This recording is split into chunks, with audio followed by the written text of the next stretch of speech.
Hi guys, எல்லோருக்கும் வணக்கம். எப்பவுமே சந்தோஷமாக இருக்க வாழ்க்கையில் தொடர்ந்து முயற்சி செஞ்சுக்கிட்டே இருங்க. நன்றி. இன்றைக்கி நம்ம பார்க்க போகிற ஒரு பதிவு என்ன அப்படின்னா, ஒரு அற்புதமான ஒரு பதிவை தான் உங்களோடு கூட பகிர்ந்துக்க போகிறேன். அதாவது வர்மக்கலையில் உள்ள ஒரு அற்புதமான ஒரு வர்ம புள்ளியை உங்களோடு கூட நான் பகிர்ந்துக்க போகிறேன். இதுக்கு பேர் என்னென்னா ஆப்தல் வர்மா பாயிண்ட் அப்படின்னு சொல்லுவாங்க. தமிழில் என்ன அர்த்தம்னா கண்ணாடி வர்மம் அப்படின்னு சொல்லுவாங்க. இந்த வர்மம் எங்கே இருக்குது அப்படின்னா, திறந்த கால வர்மத்திலிருந்து 2 விரல் அளவுக்கு கீழே மூக்கினுடைய நடுவில் உள்ளது.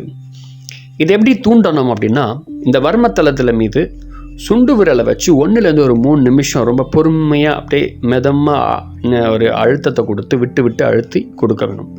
அடுத்தது பெருவிரலில் சுண்டு விரலையும் பயன்படுத்தலாம். 30 நொடிகள் அப்படி வச்சு அழுத்தணும். ஒரு 3 நிமிஷம் வரை அசையாதவாறு அழுத்த வேண்டும். அதுக்கு பிறகு தடவல் முறையும் போது வர்மத்தலத்தை நம்ம தூண்டணும். முடித்த உடனே நம்ம என்ன பண்ணணும்னா, clockwise and anti clock வைஸில் தடவி விட்டுறணும். இதுதான் அதை ஸ்டிமுலேஷன் பண்ணுற ஒரு மெத்தட்.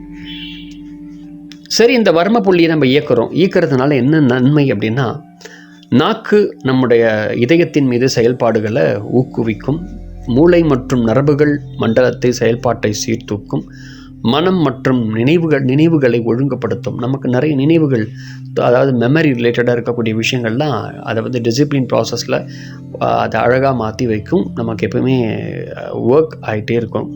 அதுதான் அது.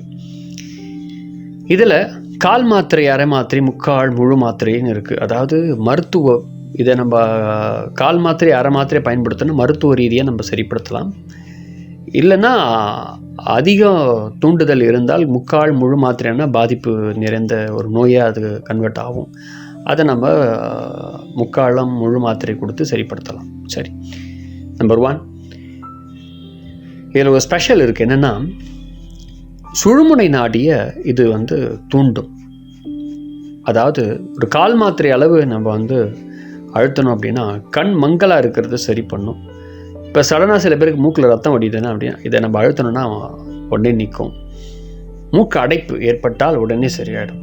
அரை மாத்திரை அழுத்தணும்னா சுழுமுனை நாடி தூண்ட ஆரம்பிக்கும். அதுக்கு பிறகு ஆக்னை ஆதார தூண்டல் ஏற்படும். அப்புறம் முக்கியமாக ஆகாய பூதம் சீரமைப்பு ஏற்படும்.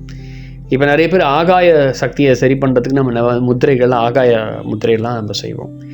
இந்த ஒரு ப்ரெஷர், ஒரு முத்ராவை அழுத்தணும், மன்னிக்கவும், ஒரு வர்ம புள்ளியை அழுத்தணும் அப்படின்னா ஆகாய பூதத்தையே சீரமைப்பு பண்ணி சரிப்படுத்தும்.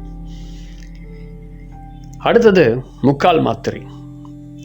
இதை முக்கால் மாத்திரையில் அளவு ஒருத்தர மேலே குத்திட்டோமோ, காயப்படுற மாதிரி அழுத்திட்டோமோ அப்படின்னா கவிழ்ந்து கீழே விழுந்துருவாங்க.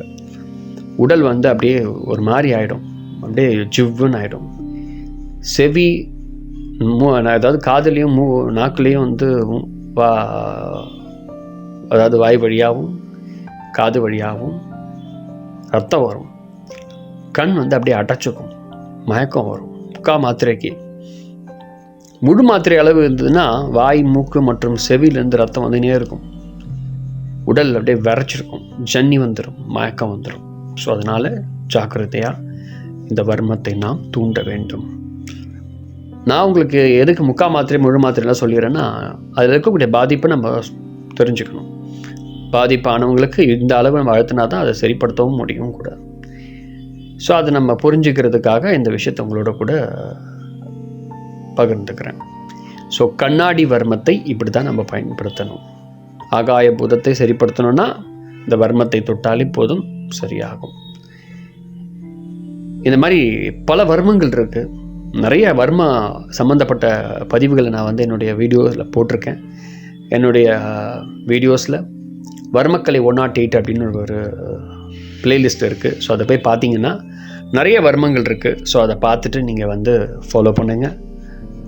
அந்த நிறைய பேருக்கு வீடியோவை ஷேர் பண்ணுங்கள். இன்னும் நிறைய வர்மங்கள் சார்ந்த பல பதிவுகளை நான் போட போகிறேன். அதனால் ஃபஸ்ட் டைம் வீடியோ பார்க்குறீங்கன்னா வீடியோவை சப்ஸ்கிரைப் பண்ணுங்கள். அப்போ தான் அடுத்த பதிவு உங்களுக்காக வந்துக்கிட்டே இருக்கும். Thank you very much. நன்றி.